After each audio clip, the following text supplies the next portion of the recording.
વિશ્વ પર્યાવરણ દિવસના અવસરે વડાપ્રધાન નરેન્દ્ર મોદી શુક્રવારે સુરતની મુલાકાત આવી રહ્યા છે.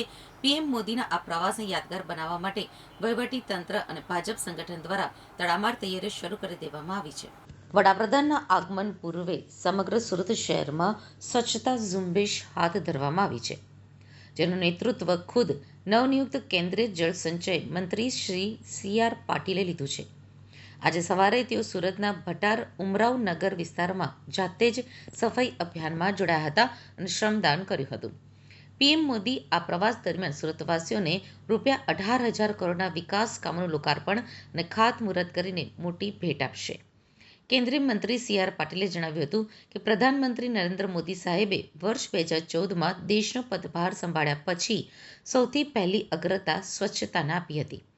આજે આપણને તેના અદ્ભુત પરિણામો જોવા મળી રહ્યા છે. દેશમાં જે 12 કરોડથી વધુ શૌચાલયો બન્યા છે તે સ્વચ્છતા માટેની અત્યંત આવશ્યકતા હતી અને તેનાથી ગ્રામીણ વિસ્તારોમાં બહેન દીકરીઓને મોટો ફાયદો થયો છે.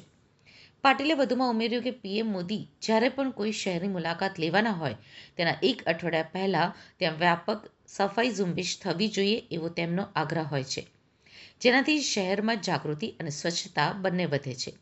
વડાપ્રધાનના સ્વાગત માટે સુરત મહાનગરપાલિકા અને ભાજપ સંગઠન એક્શન મોડમાં આવ્યું છે. આજે આખા શહેરમાં અંદાજે 26 કિલોમીટર લાંબા રસ્તા ઉપર વિશેષ સફાઈ અભિયાન ચલાવવામાં આવી રહ્યું છે. શહેરના અલગ અલગ 800 જેટલા નિર્ધારિત સ્થળ ઉપર મેગા ક્લીનનેસ ડ્રાઈવ હાથ ધરવામાં આવી છે.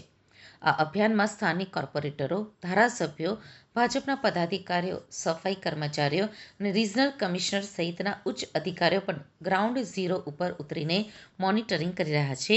સમગ્ર સુરતને દુલ્હનની જેમ સજાવવામાં આવી રહ્યું છે. માનનીય પ્રધાનમંત્રી શ્રી નરેન્દ્ર મોદી સાહેબે 2014માં પદભાર સંભાળ્યા પછી સૌથી પહેલાં પ્રાયોરિટી એમણે સ્વચ્છતા માટે આપી હતી અને એના પરિણામ પણ આવ્યા. આજે લગભગ 12,000 કરોડ જેટલા જે ટોયલેટ બન્યા છે એ પણ સ્વચ્છતા માટેની અત્યંત આવશ્યકતા હતી ને ગ્રામીણ વિસ્તારોમાં એના કારણે પણ ખૂબ મોટો ફાયદો થયો.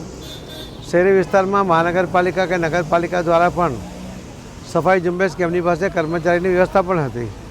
સુરત મહાનગરપાલિકામાં આજે જ્યારે સ્વચ્છતાનું પહેલું બિરુદ પ્રાપ્ત કર્યું છે ત્યારે સફાઈ કર્મી સુરત શહેરના એમના અધિકારી પદાધિકારી બધાએ મળીને જે મહેનત કરી છે એના કારણે આ પ્રથમ નંબરે આજે સ્વચ્છતામાં સુરત છે. આ નંબર જાળવી રાખવું અને અલગ અલગ સમયે આવી સફાઈ ઝુંબેશ કરતા રહેવું. માનનીય પ્રધાનમંત્રી મોદી સાહેબ જ્યારે કોઈ શહેરમાં વિઝિટ કરે છે એના એક અઠવાડિયા પહેલાં ત્યાં સફાઈ ઝુંબેશ થવી જોઈએ એવો એમનો આગ્રહ હોય છે. એના કારણે સ્વચ્છતાનું પ્રમાણ એક વધે છે. આવતીકાલે માનનીય પ્રધાનમંત્રી મોદી સાહેબ જ્યારે સુરત પધારી રહ્યા છે ત્યારે આ એક અઠવાડિયાથી મહાનગરપાલિકા એના અધિકારી કર્મચારીઓ સાથે મળીને ભારતીય જનતા પાર્ટીના સૌ આગેવાનો અને કાર્યકર્તાઓ મળીને સફાઈ ઝુંબેશ આદરી છે. આજે પણ ઉમરાવ નગરની અંદર આ સફાઈ માટે આ વિસ્તારના કોર્પોરેટરશ્રીઓ અને સૌ કાર્યકર્તાઓ કર્મચારીઓ સાથે છે. મ્યુનિસિપલ કમિશનરશ્રી પોતે પણ અહીંયા આમાં રસ લઈ રહ્યા છે.